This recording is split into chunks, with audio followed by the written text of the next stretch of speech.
Au nom du Père, du Fils, du Saint-Esprit, seul Dieu, Amen. Mes chers frères, mes chères sœurs, aujourd'hui Jésus nous lance un appel à la lutte,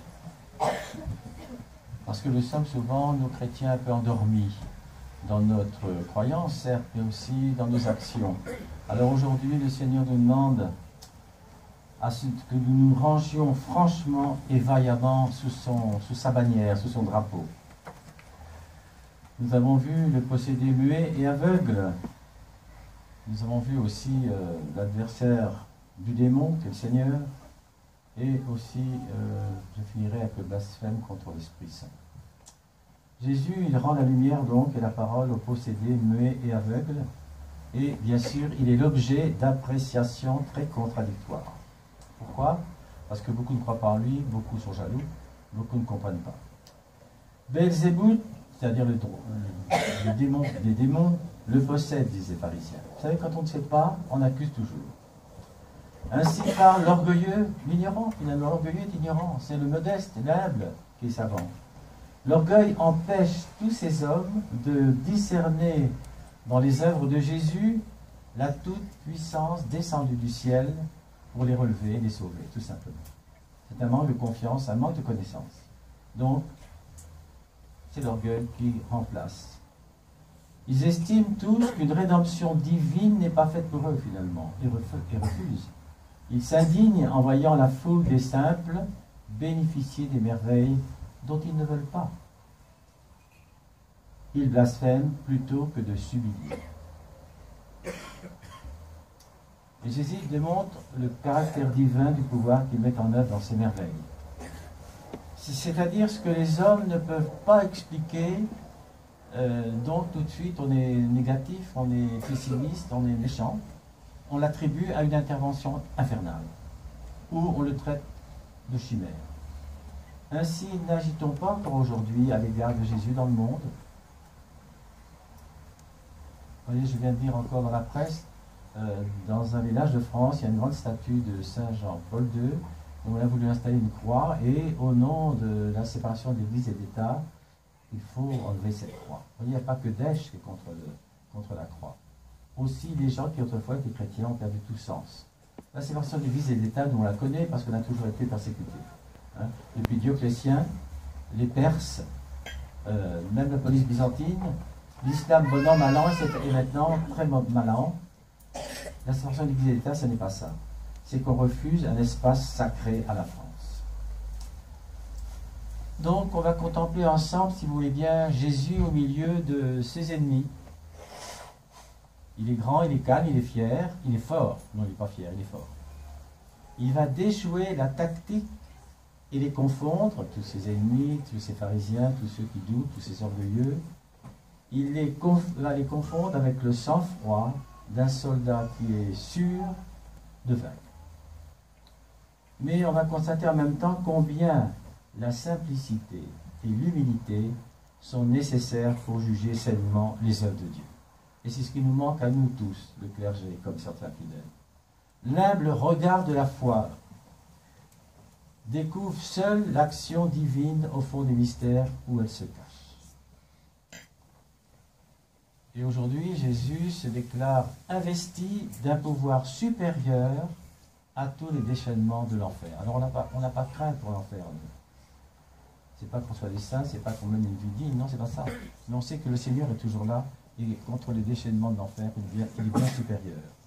Jésus, c'est en vérité l'adversaire implacable de Satan. C'est pourquoi dans les monastères où les moines prient nuit et jour, que souvent Satan vient se manifester parmi eux. Et quand Satan se manifeste, c'est un bon signe. Ça veut dire que la présence du moine appelle le saint au Dieu même dans sa cellule, et que Satan voudrait qu'on l'aime, il voudrait qu'on l'admire, il voudrait qu'on l'adore, qu'on le vénère. Et dès que le prêtre, ou que le moine, ou que la sainte personne se met à faire le signe de croix, il disparaît. Et Jésus, c'est le chef tout-puissant donné par Dieu sur la terre pour briser les portes de l'enfer. C'est-à-dire mettre fin au règne du mal. Vous C'est-à-dire le mensonge, l'hypocrisie, les petites combines, les petites histoires, n'a aucune part dans sa vie. Tout est clair. Toutes ses paroles, toutes ses œuvres sont l'expression véridique d'une incontestable révélation divine à laquelle tous doivent se soumettre. Jusque-là, l'homme était faible, le démon était fort, mais désormais, avec la grâce de Jésus-Christ, c'est l'homme qui sera faible et le démon sera combattu.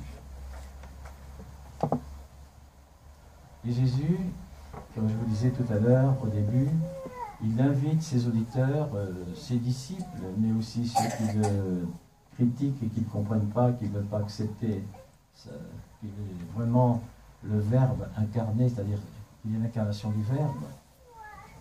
Jésus invite donc toutes ces personnes autour de lui à se ranger franchement et vaillamment sous sa bannière. Et il dit, et ça ce sont des paroles très fortes, « Quiconque n'est point avec moi et contre moi ». C'est très clair. On ne peut pas dire peut-être c'est oui ou non. « Quiconque n'amasse pas avec moi disciple ». C'est donc cet appel à la lutte que nous adresse Jésus aujourd'hui. Parce que Dieu nous a créés, Dieu nous a créés à son image, vers sa ressemblance. Dieu nous aime, certes, mais il a besoin des hommes. Dieu veut régner en nous. Donc, pour régner en nous, il est tout puissant, certes, mais il faut aussi s'ouvrir à cet amour. Mais sachons aussi qu'il n'aime à régner que dans les âmes où l'on sait vaincre. C'est-à-dire, être chrétien, c'est être fort, c'est être courageux, c'est ne pas avoir peur de l'ennemi, c'est d'être toujours vigilant parce que le Saint-Esprit nous guide.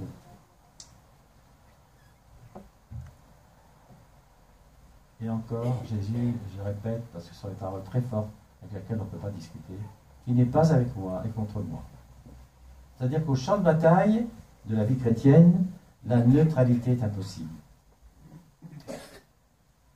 Quelle gloire pouvons-nous lui donner?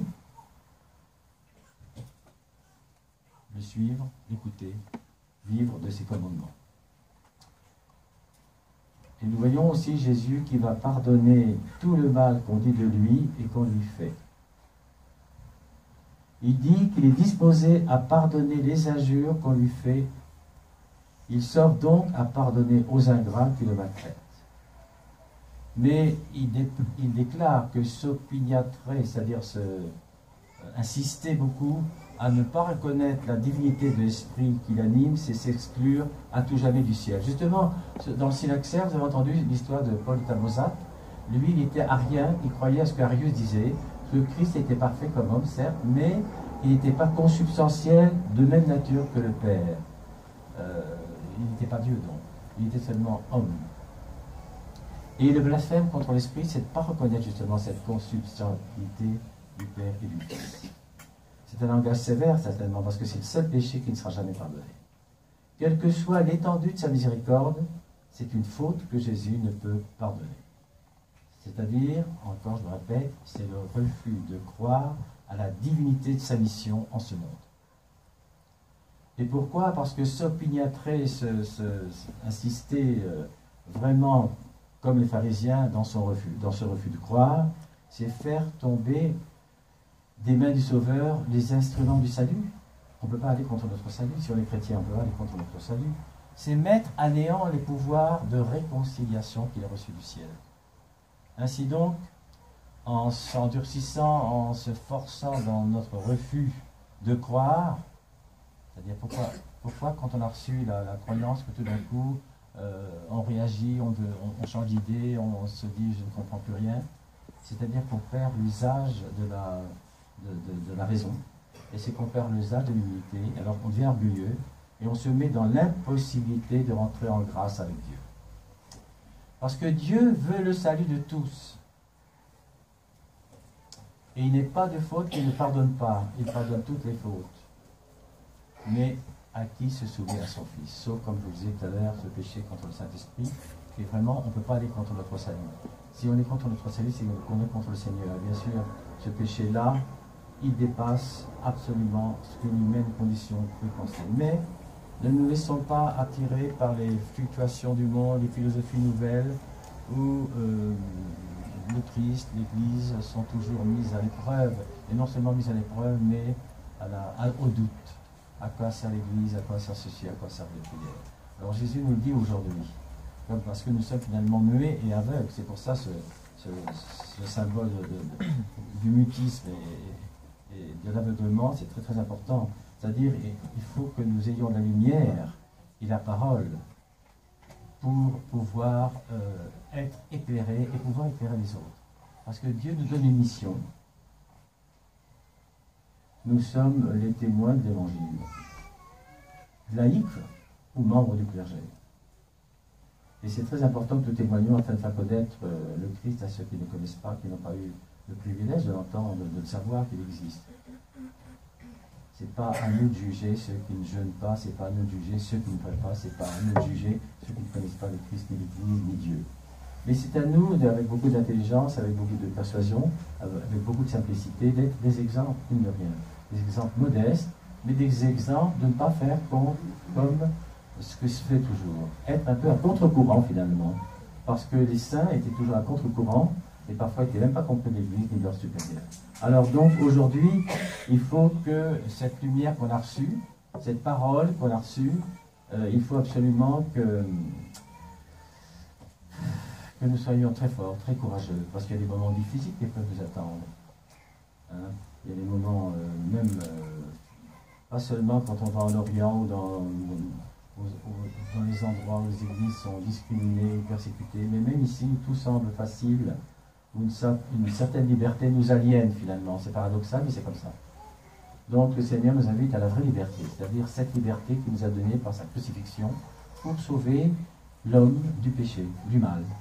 Et vous voyez, ne nous laissons pas impressionnés par les sirènes du moment. Les sirènes, c'est pas forcément les sirènes des pompiers, c'est ça que je veux dire, enfin par les voix antichrétiennes qui se divulguent partout et qui nous interpellent et qui souvent nous font décourager. Et sachez toujours bien aussi, quand on vous parle d'un prophète qui n'est pas chrétien, bien sûr, vous savez de quoi je parle, souvent ces personnes-là nous disent, nous on est tolérants, on croit que Jésus est prophète et vous ne croyez pas que M. Mahomet n'est pas un prophète. Mais qu'est-ce qu'il faut répondre? Il faut répondre que le Seigneur a dit, qu'est-ce qu'il a dit le Seigneur? Il arrivera des prophètes qui feront même des miracles pour nous édifier, mais ne les écoutez pas. Alors nous avons des réponses toutes faites, parce que le Seigneur nous enseigne. Alors soyons toujours vigilants. Nous étions muets, nous étions aveugles, et maintenant nous voyons, nous comprenons, et nous voulons suivre le Seigneur. C'est-à-dire c'est un chemin sûr, difficile, exigeant, mais qui vaut la peine d'être vécu, qui vaut la peine absolument d'inculquer à nos enfants, à toutes nos générations, dans des familles unies. Ça c'est l'Église de demain, c'est l'Église de toujours. Que la bénédiction du Dieu Tout-Puissant, le Père, le Fils et le Saint-Esprit descende sur vous et reste pour toujours. Amen.